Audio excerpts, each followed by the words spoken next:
क्योंकि वर्ष 2026 में 28 अगस्त को रक्षाबंधन के दिन चंद्र ग्रहण लगने जा रहा है।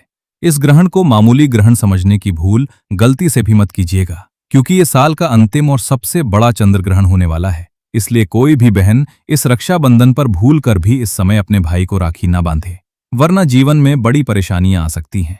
क्योंकि इस रक्षाबंधन पर ग्रहण के साथ भद्रा का साया भी रहेगा। तो आज हम जानेंगे भद्रा का समय कितने बजे से कितने बजे तक रहेगा।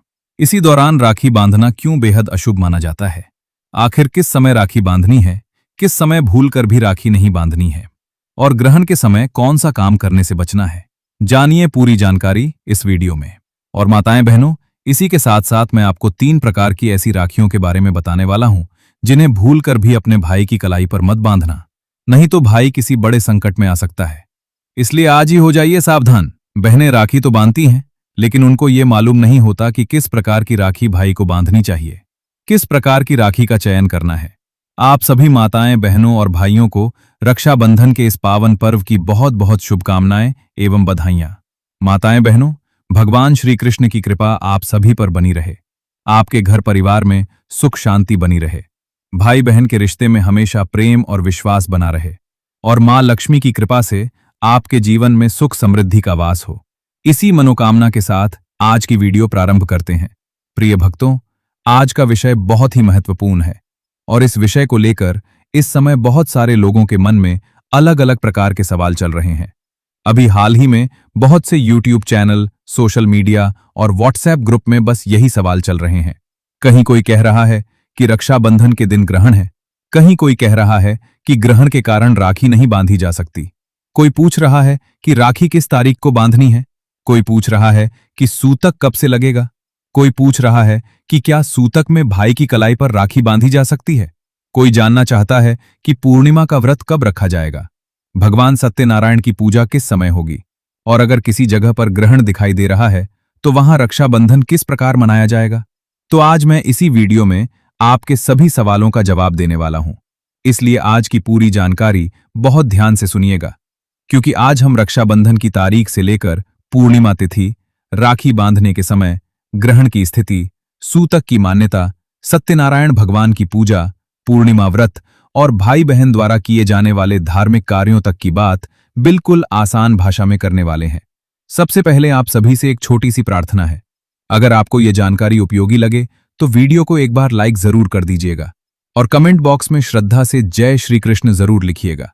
साथ ही साथ चैनल को सब्सक्राइब जरूर ही कर लीजिएगा, ताकि इसी प्रकार की और भी ज्ञान से भरपूर जानकारी आपको सबसे पहले प्राप्त हो सके। भक्तों, भगवान श्री कृष्ण आपके परिवार की हर परेशानी को दूर करें और भाई बहन के इस पवित्र रिश्ते को हमेशा मजबूत बनाए रखें। तो आइए भक्तों, सबसे पहले उस सवाल का जवाब जानते हैं जो इस समय सबसे ज्यादा पूछा जा रहा है। आखिर रक्षाबंधन 2026 में किस तारीख को मनाया जाएगा? देखिए, रक्षाबंधन का पर्व श्रावण मास की पूर्णिमा तिथि को मनाया जाता है। इस वर्ष पूर्णिमा तिथि 27 अगस्त की सुबह लगभग 9:08 से प्रारंभ होगी और 28 अगस्त की सुबह लगभग 9:48 तक रहेगी। इसी वजह से रक्षाबंधन का मुख्य पर्व 28 अगस्त 2026 को मनाया जाएगा। अब यहां बहुत सारे भक्तों के मन में यह प्रश्न आएगा, जब पूर्णिमा 27 अगस्त से शुरू हो गई तो फिर रक्षाबंधन 27 अगस्त को क्यों नहीं मनाया जाएगा? तो इसे बहुत ही सरल भाषा में समझिए। किसी भी पर्व की तारीख केवल ये देखकर तय नहीं होती कि तिथि कब शुरू हुई। उस दिन की स्थिति, सूर्योदय, भद्रा और स्थानीय पंचांग के अनुसार शुभ समय भी देखा जाता है। रक्षाबंधन के लिए भी इन्हीं बातों को ध्यान में रखा जाता है। इसलिए इस वर्ष रक्षाबंधन 28 अगस्त को मनाया जाएगा। अब इसी के साथ एक और महत्वपूर्ण बात सामने आती है, और वो है ग्रहण। 28 अगस्त 2026 के आसपास चंद्र ग्रहण की खगोलीय घटना होने जा रही है और इसी वजह से लोगों के मन में सबसे ज्यादा भ्रम पैदा हो रहा है।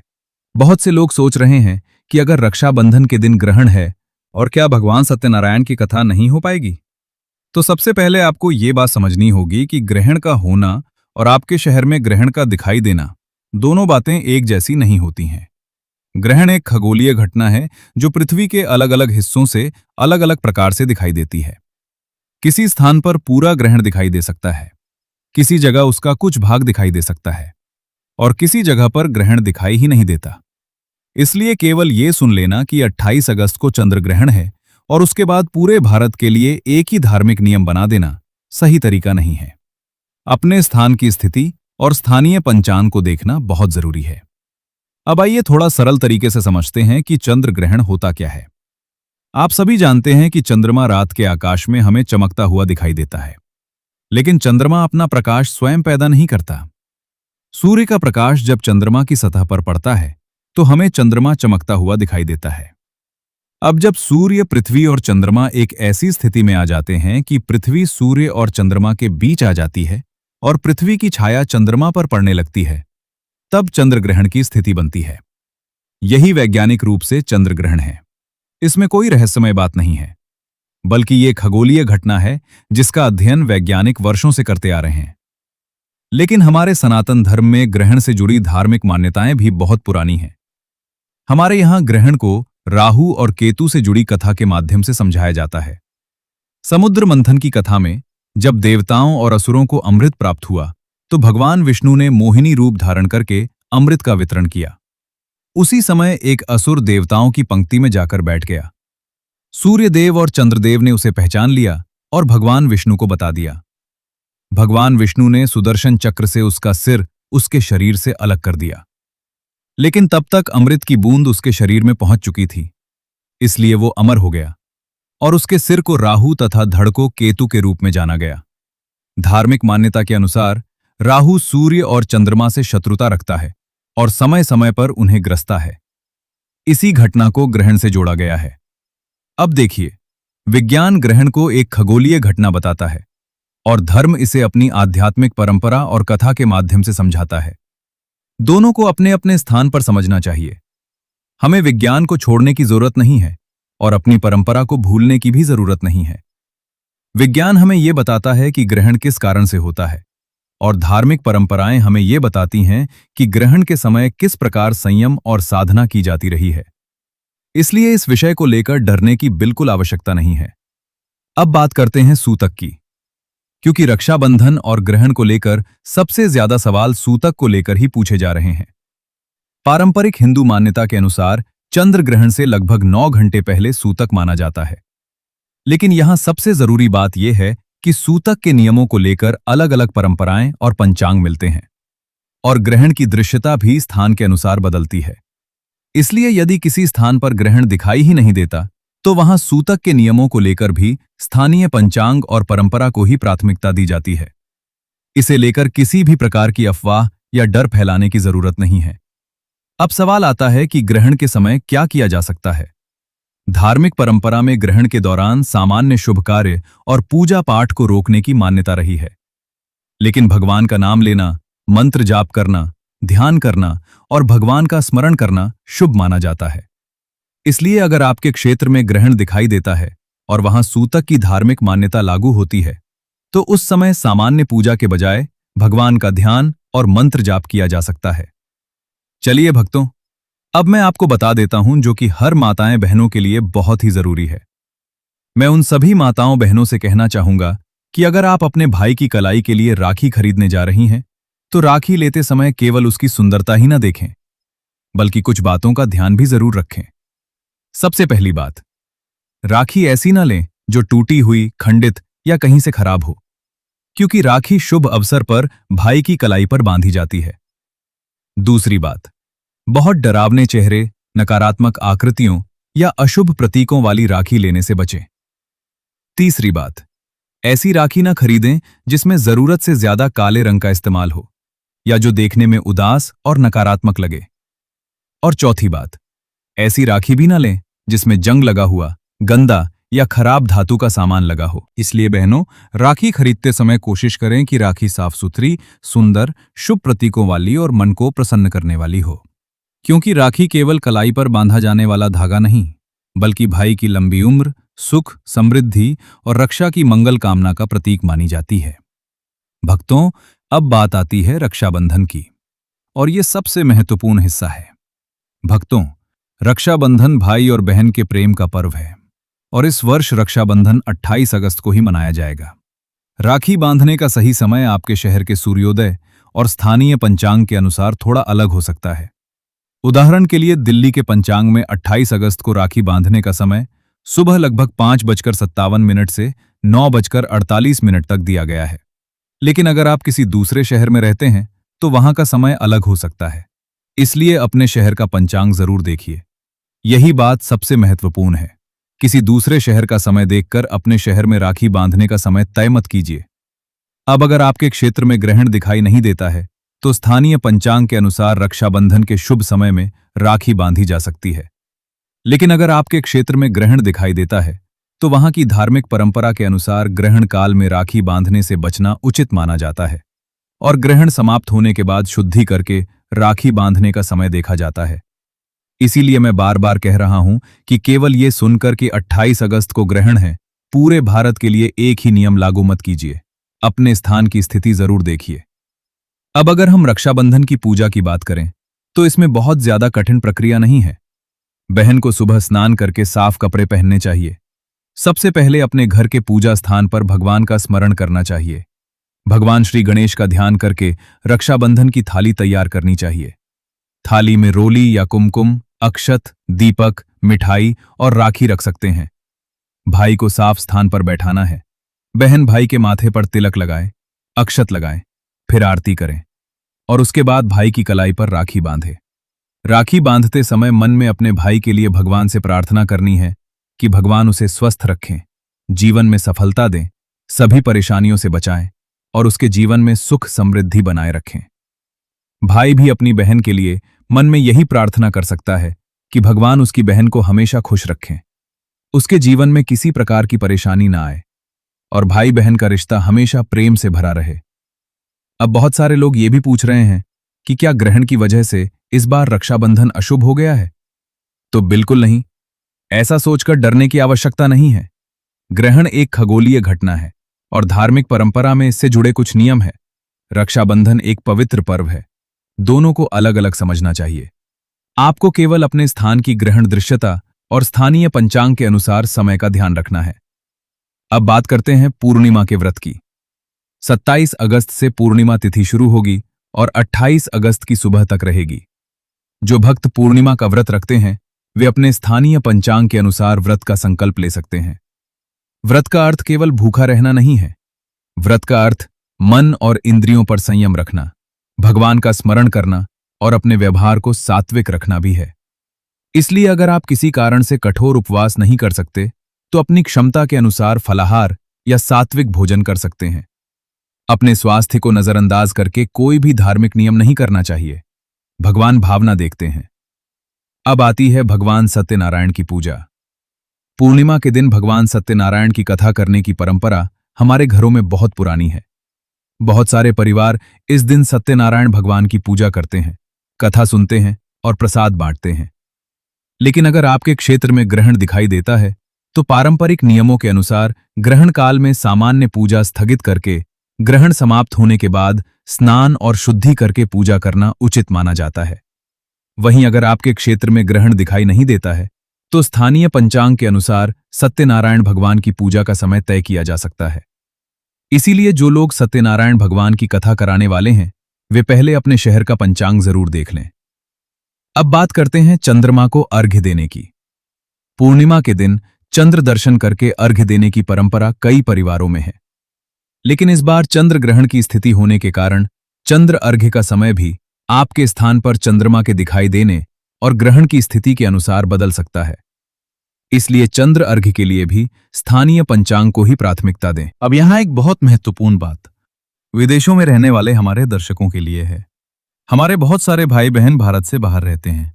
कोई अमेरिका में है, कोई कनाडा में है, कोई ब्रिटेन में है, कोई यूरोप में है, कोई ऑस्ट्रेलिया में है और कोई दूसरे देशों में। तो उनके लिए भारत का समय सीधे लागू नहीं होगा। ग्रहण की दृश्यता हर देश में अलग हो सकती है। इसलिए अगर आप विदेश में रहते हैं तो अपने शहर के हिसाब से ग्रहण की स्थिति और रक्षाबंधन के स्थानीय शुभ समय को जरूर देखिए। भारत में जो समय होगा जरूरी नहीं कि वही समय आपके देश में भी हो। यही कारण है कि ग्रहण के विषय में हमेशा स्थान विशेष को ध्यान में रखना चाहिए। अब अगर हम धार्मिक दृष्टि से ग्रहण के समय की बात करें तो हमारे यहाँ ग्रहण के दौरान भगवान का नाम जपने की परंपरा रही है। आप अपने इष्ट देव का नाम ले सकते हैं, भगवान श्री कृष्ण का नाम ले सकते हैं, ओम नमो भगवते वासुदेवाय का जाप कर सकते हैं, महामृत्युंजय मंत्र का जाप कर सकते हैं या फिर केवल राम नाम का स्मरण भी कर सकते हैं। यदि आप किसी मंत्र का जाप नहीं करना चाहते तो शांत मन से भगवान का ध्यान भी कर सकते हैं। ग्रहण को लेकर डरने की जरूरत नहीं है। इसे भगवान के स्मरण का समय मानकर शांत रहना चाहिए। अब ग्रहण समाप्त होने के बाद पारंपरिक रूप से स्नान करने की परंपरा है। घर में साफ सफाई की जाती है, पूजा स्थान को साफ किया जाता है। इसके बाद भगवान की पूजा की जाती है। अगर सत्यनारायण भगवान की पूजा ग्रहण के कारण रोक दी गई है तो स्थानीय पंचांग के अनुसार ग्रहण समाप्त होने के बाद पूजा की जा सकती है। अब यहां एक बात मैं खास तौर पर कहना चाहता हूं। ग्रहण के समय भोजन और पानी को लेकर सोशल मीडिया पर बहुत सारी बातें वायरल होती रहती हैं। किसी बात को सुनकर डरने की जरूरत नहीं है। अलग अलग परिवारों में अलग अलग परंपराएं हैं। जो लोग व्रत रखते हैं वे अपनी क्षमता के अनुसार रखें, और जिन लोगों को स्वास्थ्य कारणों से भोजन या दवा की जरूरत है वे अपने स्वास्थ्य को प्राथमिकता दें। धार्मिक आस्था का उद्देश्य इंसान को परेशान करना नहीं है। अब रक्षाबंधन के दिन की एक और सुंदर परंपरा है कि भाई और बहन एक दूसरे के लिए मंगल कामना करें। आजकल हम बहुत जल्दी जल्दी त्योहार मनाते हैं, राखी बांधी, फोटो खींची और बात खत्म। लेकिन असली रक्षाबंधन तब होता है जब भाई अपनी बहन की बात सुने और बहन अपने भाई की परेशानी समझे। इस दिन केवल कलाई पर धागा नहीं बांधा जाता, बल्कि एक विश्वास जुड़ता है। आइए जानते हैं वे कौन सी 6 बड़ी गलतियां हैं जिनसे हर बहन और भाई को बचना चाहिए। रक्षाबंधन के पावन अनुष्ठान के लिए पूजा की थाली पहले से ही पूरी श्रद्धा और विधि विधान के साथ सजा लें। थाली में रोली या कुमकुम, अटूट अक्षत चावल, घी का प्रज्वलित दीपक, शुद्ध जल या गंगा जल तथा शुभ रंग की राखी अवश्य रखें। यदि संभव हो तो थोड़ी सी मिठाई भी थाली में शामिल करें, जिससे राखी बांधने के बाद भाई का मुंह मीठा कराया जा सके। मान्यता है कि इन सभी पूजन सामग्रियों के साथ श्रद्धापूर्वक किया गया रक्षाबंधन का अनुष्ठान भाई बहन के प्रेम को और अधिक मजबूत बनाता है तथा सुख, समृद्धि, दीर्घायु और ईश्वर की कृपा का आशीर्वाद प्रदान करता है। तो चलिए भक्तों, जानते हैं उन गलतियों के बारे में। सबसे पहली गलती है नंगे सिर तिलक लगवाना। जब बहन अपने भाई के मस्तक पर तिलक लगा रही हो तो भाई का सिर कभी भी नंगा नहीं होना चाहिए। भाई को अपने सिर पर रुमाल, गमछा, टोपी या कोई स्वच्छ वस्त्र अवश्य रख लेना चाहिए। नंगे सिर तिलक लगवाने से मानसिक तनाव बढ़ता है और पूजा का पूर्ण फल प्राप्त नहीं होता। गलती नंबर 2, खंडित अक्षत यानी टूटे हुए चावल का प्रयोग। तिलक लगाने के बाद मस्तक पर चावल लगाए जाते हैं। याद रखिए, चावल कभी भी टूटे हुए या खंडित नहीं होने चाहिए। शास्त्रों में अक्षत का अर्थ है जिसका कभी क्षय ना हुआ हो, जो पूर्ण हो। साबुत चावल समृद्धि और पूर्णता का प्रतीक है, जबकि टूटे हुए चावल घर में दरिद्रता और अशांति लाते हैं। गलती नंबर 3, गलत दिशा में मुख करके बैठना। राखी बांधते समय दिशा का ध्यान रखना अत्यंत आवश्यक है। भाई का मुख हमेशा पूर्व या उत्तर दिशा की ओर होना चाहिए। पूर्व दिशा से सकारात्मक ऊर्जा और देवताओं का आशीर्वाद प्रवाहित होता है। बहन का मुख पश्चिम दिशा की ओर होना चाहिए। वर्जित दिशा, गलती से भी दक्षिण दिशा की ओर मुख करके राखी न बांधें। दक्षिण दिशा यमराज और पितरों की दिशा मानी जाती है। इस दिशा में मुख करके शुभ कार्य करने से आयु क्षीण होती है। गलती नंबर 4, गलत कलाई और अशुभ राखी का चुनाव। राखी हमेशा भाई की दाहिनी कलाई पर ही बांधनी चाहिए।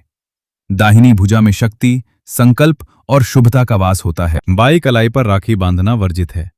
रंग और सामग्री की बात करें तो आजकल बाजार में प्लास्टिक और अशुभ आकृतियों वाली राखियां मिलती हैं, जैसे खोपड़ी, धारदार डिजाइन या काले और गहरे रंगों की राखियां। ऐसी राखियां भूलकर भी ना खरीदें। हमेशा सूत, रेशम, कलावे या रोली से बनी लाल, पीली, गुलाबी या नारंगी रंग की पवित्र राखी ही चुनें। गलती नंबर 5, उपहार देते समय असावधानी। राखी बंधवाने के बाद भाई अपनी सामर्थ्य अनुसार बहन को उपहार देते हैं, परंतु उपहार चुनते समय शास्त्रों के इन नियमों का ध्यान रखें। क्या न दें? धारदार वस्तुएं, कैंची, चाकू, जूते, चप्पल, रुमाल या काले और सफेद रंग के वस्त्र उपहार में न दें। मान्यता के अनुसार इससे रिश्तों में कड़वाहट आती है। क्या दें? सुंदर वस्त्र, लाल, पीले और हरे रंग के वस्त्र, सोने चांदी के आभूषण, पठन पाठन की सामग्री या सामर्थ्य अनुसार दक्षिणा और धन भेंट कर सकते हैं। गलती नंबर 6, तामसिक भोजन और शुक्रवार के विशेष नियम। रक्षाबंधन के पावन दिन घर में पूर्ण सात्विकता होनी चाहिए। लहसुन, प्याज, मांस, मदिरा, सिगरेट या किसी भी प्रकार के नशीले पदार्थों से पूरी तरह दूर रहें। घर में शुद्ध देसी घी में पका भोजन जैसे खीर, पूरी, हलवा, सेवियां और पनीर आदि बनाएं। माता संतोषी के व्रत का विशेष नियम। क्योंकि 28 अगस्त 2026 को शुक्रवार का दिन है, जो बहनें या माताएं शुक्रवार के दिन माता संतोषी का व्रत रखती हैं, वे इस बात का विशेष ध्यान रखें कि भोजन या पूजा में किसी भी खट्टी चीज का प्रयोग न करें। इमली, नींबू, अमचूर, दही, खट्टा आम और अन्य खट्टी चीजों का प्रयोग न करें और ना ही उनका सेवन करें। मान्यता के अनुसार शुक्रवार को खट्टा खाने से माता संतोषी रुष्ट हो जाती हैं। दूर बैठे भाई बहन के लिए विशेष नियम और आध्यात्मिक समाधान। अगर किसी बहन का भाई प्रदेश में नौकरी करता है और राखी बंधवाने के लिए नहीं आ रहा है, तो ऐसे में भक्तों, आज के समय में बहुत से भाई बहन नौकरी